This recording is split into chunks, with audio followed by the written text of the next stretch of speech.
Welcome back. We got your questions. Our good friends, Brad and Heather Fox from Fox Homes. We knew it. Jeff and I always get alerts on our on the Jason Show Facebook when there's a lot of comments, and it was like bing, bing, bing, bing, bing, bing, bing, bing. A lot of you ask questions on our Facebook page, and let's get to a few of them. First up, Kathy. Hi, Kathy. She asks, "What's the best way to decorate a large wall in my living room? My sofa is just against it right now." So I feel like we need something above it. Right? So maybe some art. We have some beautiful people. If you look at our Instagram page, our Facebook page, a lot of local artists that do some really cool stuff. Yeah. Woolen Timber is one that does like these beautiful wall hangings. Fiber art. Fiber art. Large scale art I think is huge. And then throw some plants on the side. Give it a little life. I think that would totally just make the wall look a little bit more alive. Again, plants are the big thing. They are. It's back. Yeah. They're back. Chris says, "I can't afford a real backsplash. Would a peel and stick backlash work, or should I just skip it altogether?" I'll take this one. It kind of depends because, some of them look good, some of them don't. It's a longevity thing, though. So if you're going to do this to sell, like we were talking about on the market, I would say quick fix, probably okay. Longevity is probably not going to be there. Are backsplashes that important? I think you can live without it. I think you can live without it. I've Just seen fresh some paint. different color paint back there. I've seen wallpaper back there. You can make the visual. I say pop. go for the peel and stick. Because Yeah. it's simple, right? And if you don't like the way it looks, That's you a can good take point. it off, Yeah, right? try it out. And Target actually has some really cool ones right now. Do they? Yeah. Target. Yeah, They have Target, everything. they have everything. Go to Target. Go to Target. Jeff Orcutt asks, I just painted my living room a lighter gray, but it feels a bit cold and stark. There's a joke there, but I'm not going to say it. How do I warm up my space?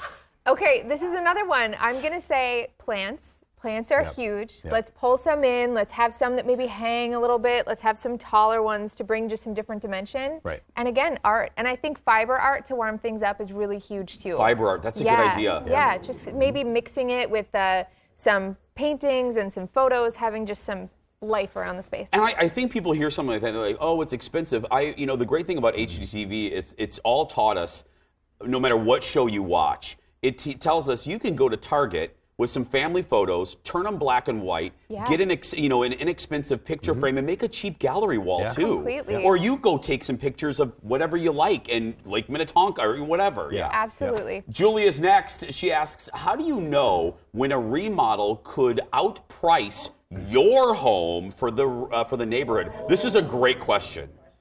I think it's really important to choose the things you're going to remodel. So obviously we can do a market analysis. We can say once we have 5 bedrooms instead of 4 or 4 instead of 3, here's what it'll probably be worth. But that's why it's really important that you decide first how long you're going to be there.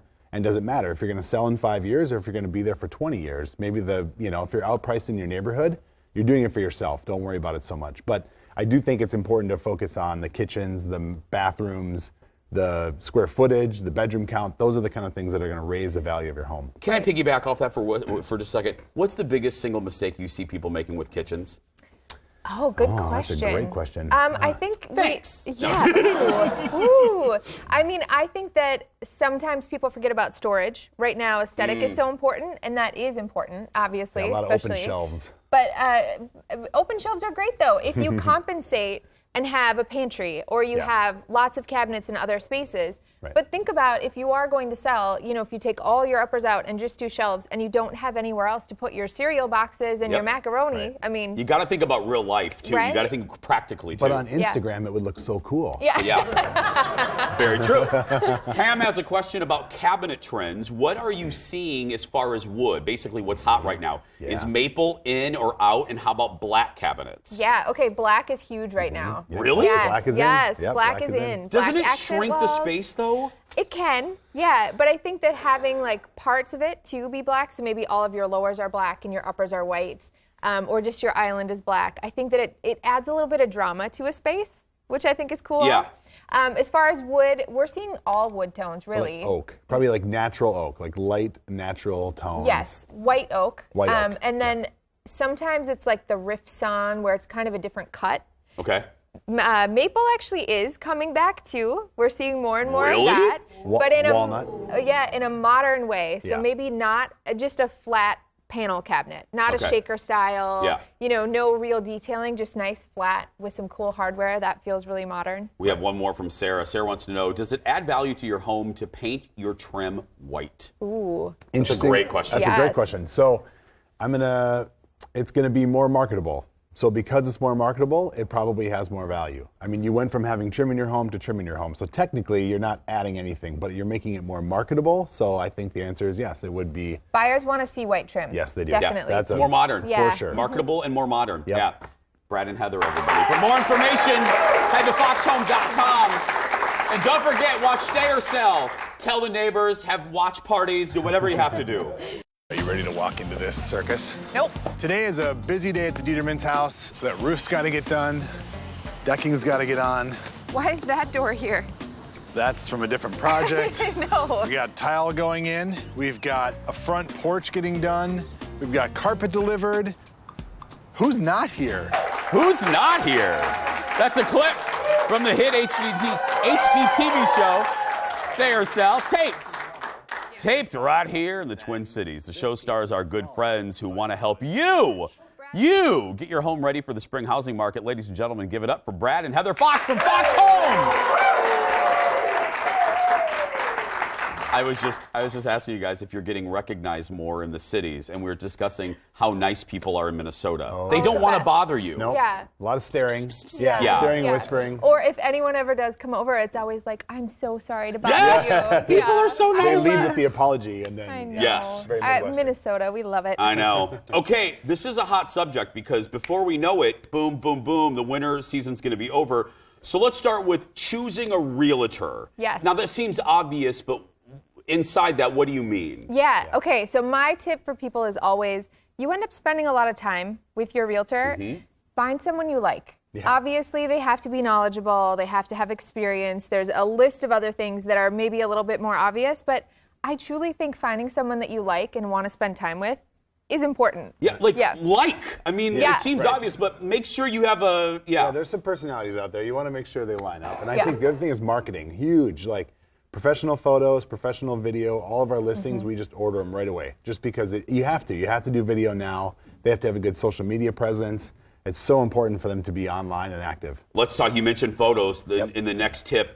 When to take photos and when not to take photos. Yeah, right. So I think one important thing too is, say you have like a beautiful, amazing backyard, and in the summer it looks just stunning.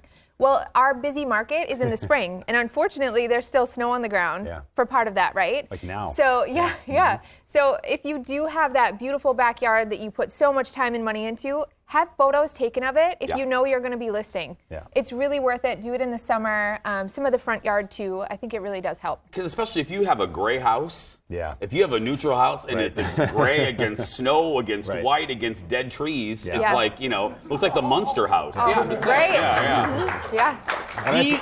Yeah, go ahead. No, go I was ahead. gonna say, I think you could still jazz up the front of your house now, though. There's some, planters. Heather does all these cute things with Yeah, planters and yeah. I flowers. think like having a little planter, make your door fresh, paint your front door. Yep. If it needs it, I think that's the first thing people see when they walk up, I right? love that porch. Yeah, little pillows on chairs, those types of things. Borrow them from a friend. In fact, that one, we had a photo shoot that day for the house.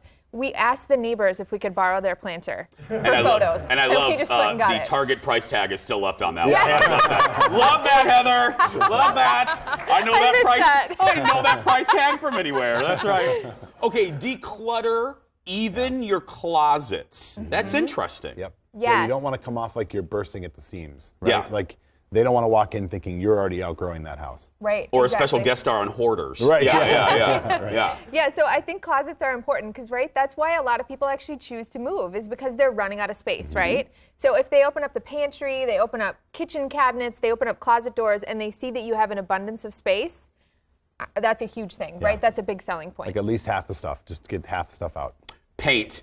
You have some good general rules for paint. Yes. Yep. I think that fresh and neutral is huge, and paint can cure just about every problem within a house. I Yep. mean, Yep. like aesthetically anyway. Yeah. Cabinets, walls, fireplace, trim, all of that can If be you have painted. ugly Brady Bunch paneling, Yeah. cover it. Just paint Exactly. it. Yeah. Like Yep. that's beautiful. Like all of this is, yeah. All of this Oh is. yeah, the flowers. Oh, flowers are another thing. I think that, and those were just like Trader Joe's and Target, kind of a mixture. Flowers are huge, inexpensive. Get 3 bunches of flowers, put some at each bedside table, put some on the kitchen counter, the dining room table. Like it just brings a little bit of life and a little bit of color. Right. The other thing is plants. Plants? Yes. We just did a segment yesterday. Yes. Plants are huge. I know, they're Yeah. huge, right? And some people are a little bit scared of plants because obviously they can die if you don't treat them well, right? That's a problem. But there's some places like Target even and Michael's, they have awesome faux plants. Go invest in a few. It I just have a adds faux little cactus life. in my entryway. No one would ever know Right. that they're fake. It's really good. Yeah. Yeah. Depersonalize your home. I've heard this a lot. Yeah, I've been on a lot of showings with people, and we're walking. The showing's going great, and I'm like, guys, where are you? They're back in the hallway, like looking at all the kids' photos and all the vacation trips, which is great. It's all positive, but they're distracted. They're not looking at the house anymore. They're looking at your Disney trip. Also, there's nothing wrong with that, though, Brad. Let's just be clear. There's absolutely nothing wrong with that. A little too close to home. That's right. But Heather, I've always heard this, and is this right? I've heard from a realtor friend of mine that another reason to get rid of the pictures is in the mind of the potential buyer, they can't picture themselves in that house because the house is possessed by these photos. Right, possessed. Oh, not possessed, like children of the I know corn. what I'm you just mean. saying, yeah. No, that's so true. You want them to visualize themselves living there. Yep. Yeah. So depersonalize a bit. I think that's important. We have about 40 seconds. Let's merge clean and smell together. Oh, yes. Okay, clean your house. If people see dust bunnies around, they're going to think that you're not maintaining the rest of your house either. Hire a cleaner. Yep. Smell is huge. Huge. That's the first thing when you walk in a door. Sometimes we can become a little like nose blind to it. Yeah. Have someone else, a neutral Distracting. party, come in and say, listen, tell me the truth. Does it smell? Get an air purifier, clean carpets, whatever you need to do to get rid of it. I'm so glad it really is. You open that door, and if it smells like Sanford and Son, I'm out. Yeah. You know what I mean? It's like out. Brad and Heather are answering your questions from Facebook when we return. Stay with us, everybody. Back after this. And good questions today.